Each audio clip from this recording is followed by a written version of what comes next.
Good evening, folks. I am Heath, and Will you fill out a card? I will not. Ms. Walker knows my address very well. It has been 6 months since it became public knowledge that there were sexually explicit books in our school libraries. Your response to sexually explicit material being provided and promoted to our kids was to create a parental restriction form.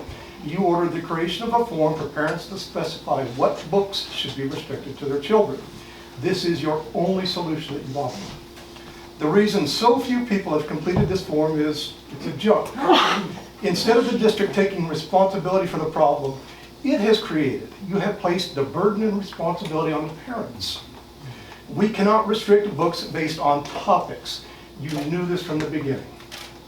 The parents are responsible for knowing the content of thousands, 33,000 books and listing them individually on your form. You expect us to filter through all the books you approved isn't reasonable or possible. You are responsible for this content, not the parents. We appointed you to govern, and you're shirking that responsibility. I will set nothing wicked before my eyes. I hate the work of those who fall away. It shall not cling to me. Psalm 101, verse 3. This body and the school district are providing wicked things to our children in that sexually explicit content. Amen. And in your eyes, if your eyes cause you to sin, pluck them out and cast it from you. Matthew 8, verse 9. This tells us we are to avoid things which we know will lead us to sin. The sexually explicit material in these books is a gateway to porn. It will lead them to sin.